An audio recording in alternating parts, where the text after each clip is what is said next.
Patient जो है उन्होंने अपने वालिदा को बचपन में ही खोया था, तो उनको वो साइकोलॉजिकल ट्रॉमा था उनको, और उनके वालिद साहब को शायद या किसी और फैमिली मेम्बर को भी हिस्ट्री थी मेलिग्नेंसी की, so they had a strong family history of this malignancy. पूरा असेसमेंट करने के बाद हमने जो उनको रिस्क वगैरह समझाने के बाद उनकी सर्जरी प्लान की 15 ऑफ मई मॉर्निंग में वो एडमिट हुए। उनका सर्जरी से पहले जो नॉर्मल कंसल्ट होती है जिसमें कॉम्प्लिकेशन वगैरह हमने डिस्कस करते हैं अटेंडेंट्स के साथ, वो डिस्कस करके फिर उन्हें होश हवास में वो कंसल्ट दे के हमने पेशेंट को सर्जरी के लिए लिया। इसमें जो कॉम्प्लिकेशंस हैं, ब्लीडिंग है या एनास्टोमोटिक लीक है या इवन डेथ है, ये सब पॉसिबल है। उसमें जो डेथ की शरह, मौत की शरह लगभग 15% तक है। सो ये कोई सिंपल सर्जरी नहीं है, इसमें हालांकि रिस्क ऑफ डेथ कम है, लेकिन है, इट इज़ देयर। पहले 2.5 लाख रुपए लिया, फिर और 2.5 लाख रुपए लिए। सो उसमें कोई सच्चाई नहीं है। जो पहली टाइम जो उनकी सर्जरी हुई थी, उस टाइम जो उनको एस्टिमेट दिया था वो 2.5 लाख रुपए का था, लेकिन उस एस्टिमेट का भी उनका जो बिल क्लोज हुआ है वो 2,15,000 में हुआ है। और जो अभी जो उनकी एडमिशन हुई है, जो इमरजेंसी में आए थे, तो उसमें एक पैसा भी उनसे किसी ने ना डिमांड किया है, ना उन्होंने पे किया है। मैं डॉक्टर मुर्तज़ा हबीब, डायरेक्टर पारस श्रीनगर, अपने कलीग्स के साथ हूँ। और जो ये अफसोसनाक हादसा पेश आया है, we are lost a patient early today, उसके बारे में मेरे साथ मेरे डॉक्टर्स भी हैं। डॉक्टर ज़हूर साहब जो सर्जन थे, क्रिटिकल केयर के डायरेक्टर, डॉक्टर इमरान, हमारे एमएस साहब, शफात साहब हैं, और जो हमारी बिलिंग देखते हैं आफाक साहब, वो भी साथ है। तो मैं चाह रहा था कि हमारे डॉक्टर साहब खुद सभी को बताएं क्या हुआ था और how did this unfortunate incident please. Zahoor साहब प्लीज़। अस्सलाम वालेकुम, मेरा नाम डॉक्टर ज़हूर है। मैं सर्जिकल ऑन्कोलॉजी डिपार्टमेंट पारस मैं एज डायरेक्टर फाइज हूँ। और सबसे पहले तो मैं अपनी जो है कॉन्डोलेंसेस जो फैमिली है जिनने अपना पेशेंट खोया है अनफॉर्चुनेटली, जो आपने सुना अभी या देख रहे हैं, तो उनकी फैमिली के साथ हमारी पूरी हॉस्पिटल और हमारी टीम की सर्जिकल टीम की कॉन्डोलेंस है। Unfortunately no surgeon would like कि जो पेशेंट उन्होंने ऑपरेट किया है, जिसका उन्होंने इलाज किया है, कि वो उसमें अपनी ज़िंदगी की जो जंग है वो हार जाए।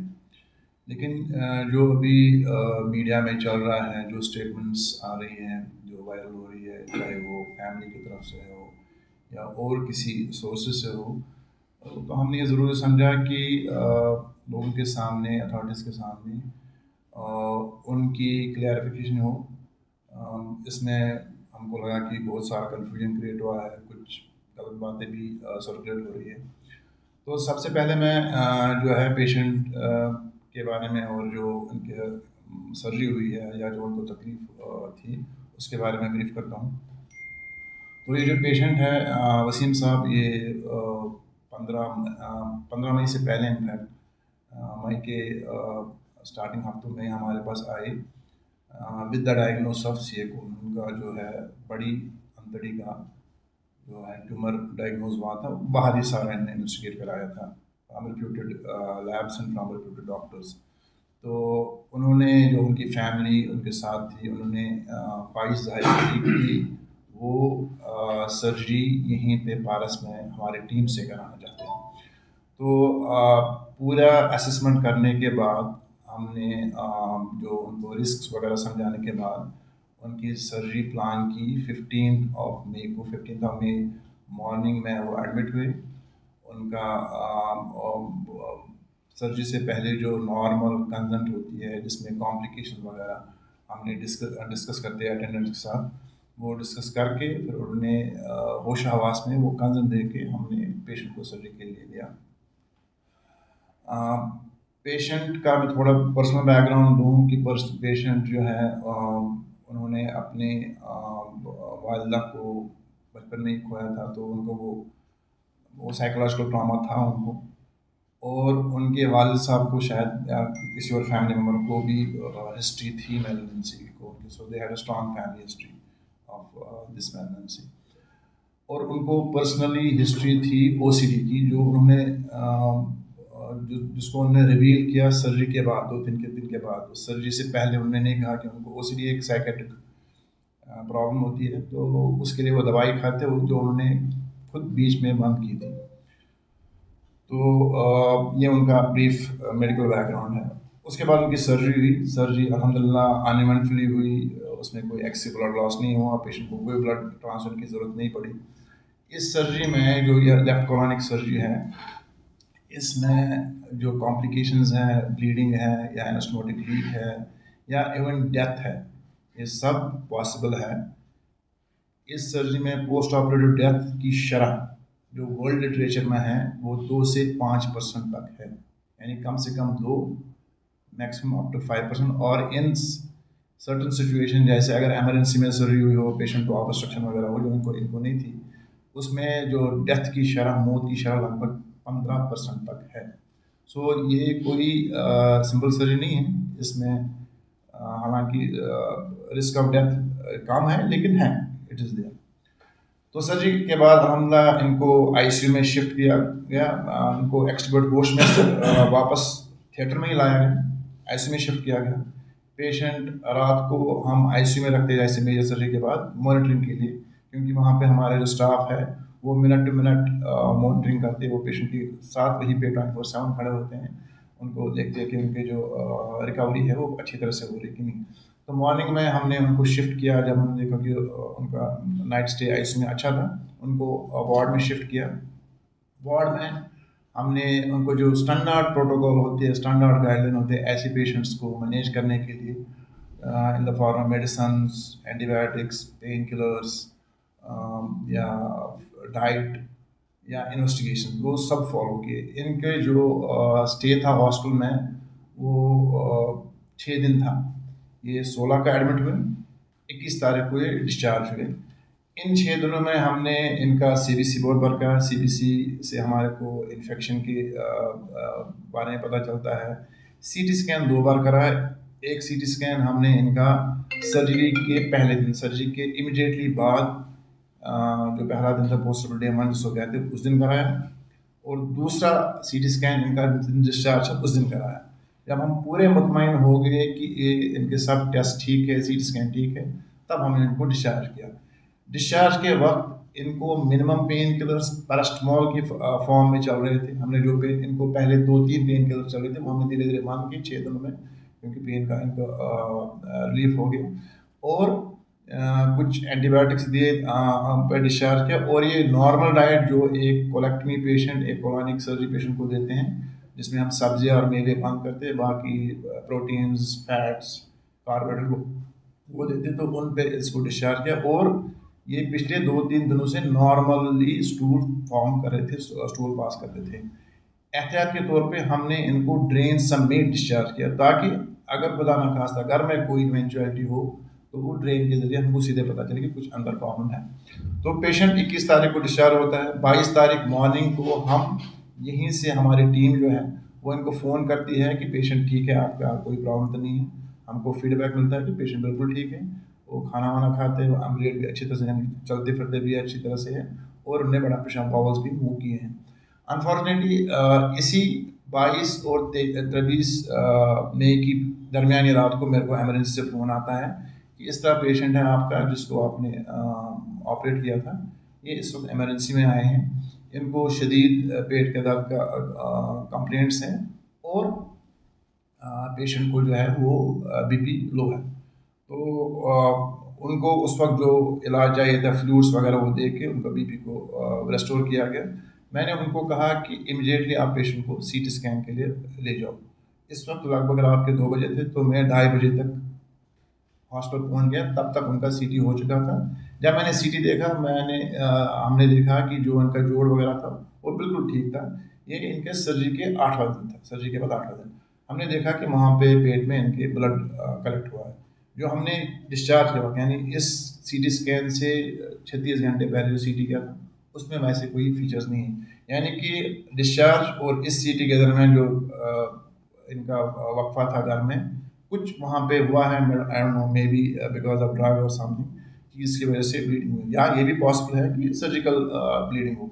यूजुअली जो सर्जिकल ब्लीडिंग होती हैं वो जो हमने रगें बंद की हो सकता है कि वो ओपन अप हो जाए, वो खुल जाए और उसकी वजह से ब्लड जमा हो जाए, लेकिन वो कॉम्प्लिकेशन यूजुअली सर्जरी के 3 से 5 दिन के अंदर अंदर होती है, वो लेट नहीं होती। इट्स वेरी वेरी रेयर कि वो लेट हो जाए। डिस्पाइट दैट हमने उनको सर्जरी के लिए ओटी में शिफ्ट किया। हमने देखा कि अंदर ब्लड जमा था, वो हमने साफ किया, फिर हम ये देखने के लिए गए कि ब्लीडिंग कहाँ से हुई। पहला हमारा गोल था कि जहाँ हमने सर्जरी की है कि वहाँ तो सोर्स ऑफ ब्लीडिंग नहीं है। हमने देखा जो भी हमने वेसल्स लगे बंद की थी वो बिल्कुल बंद है, और जैसे कोई ब्लीडिंग नहीं हो रही थी। जो जोड़ दिया गया था वो बिल्कुल नॉर्मल था, उसमें भी कोई प्रॉब्लम नहीं थी। जो ड्रेन इनको ऑलरेडी लगाई गई थी उसमें भी कुछ नहीं था, that was dry, that was at the वो ऑपरेटिव साइड के पास थी। उनको हमने देखा कि डिफ्यूज टाइप ऑफ ऊज, जैसे कभी किसी को चमड़ी उठ जाती है तो आप देखेंगे छोटी छोटी वो ऊज जैसा वो ब्लीडिंग हो जाती है, तो वैसा ऊज हमने देखा एब्डोमेन में एक जगह जो सर्जरी से दूर था। तो ये टाइप ऑफ ब्लीडिंग हम देखते हैं उन पेशेंट्स में जिनको क्लॉटिंग या ब्लीडिंग डिसऑर्डर हो, जिनको क्लॉटिंग में कोई डिफेक्ट हो, जिनका ब्लड क्लॉट नॉर्मल नहीं करता। अब ये जो ब्लड क्लॉटिंग डिफेक्ट है ये या तो उनको मारूसी हो सकता है पेशेंट को, या एक्वायर्ड भी हो सकता है। मारूसी हो means from birth, acquired means कि उनको किसी वजह से, किसी इंटरवेंशन की या किसी दवाई या किसी इन्फेक्शन की वजह से हो जाता है। जैसे हमने डेंगू सुना है, आम एक इन्फेक्शन है, उसमें हम देखते हैं कि एक कॉम्प्लिकेशन उसमें ही ब्लीडिंग भी है। तो फिर हमने इनको स्टेबलाइज करके आईसीयू में शिफ्ट किया। इनको लगभग 4-5 पॉइंट ब्लड लगे। अनफॉर्चुनेटली इनने इनिशियली रेस्पॉन्ड किया, अच्छा रेस्पॉन्ड किया, लेकिन कुछ घंटे बाद उन्होंने रेस्पॉन्स करना छोड़ दिया और इनका बीपी ओवर डाउन होने लगा। इनके जो ऑर्गन्स है धीरे धीरे वो बंद होने लगे, और अल्टीमेटली जो आज सुबह सवेरे इनका अरेस्ट हो गया। Unfortunately we could not revive. अब बड़ा सवाल यहाँ पे ये बनता है कि ब्लीडिंग का सोर्स क्या है, ब्लीडिंग का कॉज क्या है। ब्लीडिंग का सोर्स तो एब्डोमेन में ही है, ब्लीडिंग का कॉज सर्जिकल नहीं है। ब्लीडिंग का कॉज कुछ प्रॉब्लम है क्लॉटिंग में, वो किस वजह से हो सकती है। एक वजह दवाइयाँ भी हो सकती है। फ्लॉक्सिटीन जो दवाई है जो हम ओसीडी में देते हैं, जो ये ले रहे थे, जो हमने स्टार्ट किया था, it is known to cause bleeding. जो लियोफ्लॉक्सिन एक और एंटीबायोटिक है, it is known to cause bleeding. अब किसमें करे और किसमें ना करे ये जानना मुश्किल है। अब unfortunately he had this bleeding, that was the cause of all this events, जिसकी वजह से ये सब कुछ हुआ। लेकिन ये इसका सर्जरी से कोई ताल्लुक नहीं है। तो लेकिन इस सब के बाद मैं ये कहूँगा कि हमारी जो सारी कॉन्डोलेंस से, हमारे जो थॉट्स है, हमारे जो विशेज़ हैं फैमिली के साथ हैं। उन्होंने अपना एक लाल अपना जिगर खोया है, हमें इसका अफसोस है। ये कोई डॉक्टर ये नहीं चाहेगा कि उसका जो पेशेंट है, जो उसके लिए एक बच्चे की तरह होता है, कि उसका बच्चा मर जाए। जब ये पेशेंट मरता है तो उसका एक बच्चा मर जाता है। तो मैं इतना ही कहूँगा, बाकी जो हमारी टीम है वो कहेंगे। जैसे कि अभी वीडियोस में सोशल मीडिया पे आ रहे हैं कि बिलिंग को रिलेटेड कि पहले 2.5 लाख रुपए लिया, फिर और 2.5 लाख रुपए लिए। सो उसमें कोई सच्चाई नहीं है। जो उनको जो पहली टाइम जो उनकी सर्जरी हुई थी उस टाइम जो उनको एस्टिमेट दिया था वो 2.5 लाख रुपए का था, लेकिन उस एस्टिमेट का भी उनका जो बिल क्लोज हुआ है वो 2,15,000 में हुआ है। और जो अभी जो उनकी एडमिशन हुई है, जो जो वो इमरजेंसी में आए थे, तो उसमें एक पैसा भी उनसे किसी ने ना डिमांड किया है ना उन्होंने पे किया है। इस बारे में हमारे पास रिटन प्रूफ्स हैं एंड ऑडियो विजुअल एविडेंसेस हैं कि there was no money asked from them and there was no money charged for them for the second admission. So at the end हमारा सबका और condolences are with the family. हम सब family के साथ हैं। जो हुआ अनफॉर्चुनेट था। अल्लाह ताला उनको जन्नतुल फिरदौस अता करे। एक और चीज़ जो वीडियोस में वायरल हो रही है कि पेशेंट जो है, पेशेंट की फैमिली या जो उसमें बोल रहे थे वो ये करना चाहते थे कि पोस्ट ऑफ पीरियड में उनका केयर नहीं किया गया। वो हमेशा कंप्लेन कर रहे थे, उसका ध्यान नहीं दिया गया, और थोड़ा they were not satisfied with the care given here. ये पेशेंट जो मरहूम है उनका खुद का रिव्यू है, ये ऑनलाइन आप कोई भी दे सकते हैं। आप देख सकते हैं उन्होंने हॉस्पिटल के बारे में, ट्रीटमेंट टीम के बारे में और नर्सेज के बारे में क्या रिव्यू दिया है। He has been very happy with the treating surgeon, with the nursing staff and with the hospital. So अगर वो खुश नहीं होता, पेशेंट खुद खुश नहीं होता, तो वो कभी ये 5 स्टार रिव्यू नहीं देता। उनको किसी ने मजबूर किया, उनके ऑफिशियल अकाउंट से आया। मैं एक और चीज़ ऐड करना चाहूँगा कि हमने इससे पहले भी देखा है, हम मीडिया में काफ़ी बार ऐसी चीज़ें आती हैं जो डिस्प्रपोर्शनेटली इवेंट को प्रेजेंट करते हैं और उसमें काफ़ी सनसनी होती है, ना कि सच्चाई होती है। इस केस में अभी हम पढ़ रहे हैं या देख रहे हैं कि हमने एक्सटॉर्शन किया, पैसे लिए, जबकि जब से ये एडमिशन हुआ है हम administrators as well as doctors को काफ़ी परेशानी हुई है, दुख हुआ है कि इस तरह का यंग पेशेंट या इस तरह की सर्जरी जो अच्छे से यहाँ से चला गया पेशेंट कैसे इस तरह बीमार होकर वापस ER में आ सकता है। तो मेरी तरफ से और बिलिंग की तरफ से क्लियर इंस्ट्रक्शंस थी, इनकी फैमिली के साथ कोई पैसे की बात नहीं होगी, ये बिल्कुल इलाज भी किया जाएगा इंशाल्लाह, अगर ये ठीक होता है तो तब देखेंगे। यही इंस्ट्रक्शंस फॉलो हुई है टिल एंड। अब ये मैं बार बार देख रहा हूँ यहाँ पे होता है कि मीडिया में कोई भी बात किसी भी तरह से प्रेजेंट हो जाती है और अनफॉर्चुनेट है, हम एज पारस हेल्थ यहाँ हॉस्पिटल चलाने आए हैं, खोल के आगे फ्यूचर तक यहाँ के लोगों की खिदमत करने आए हैं।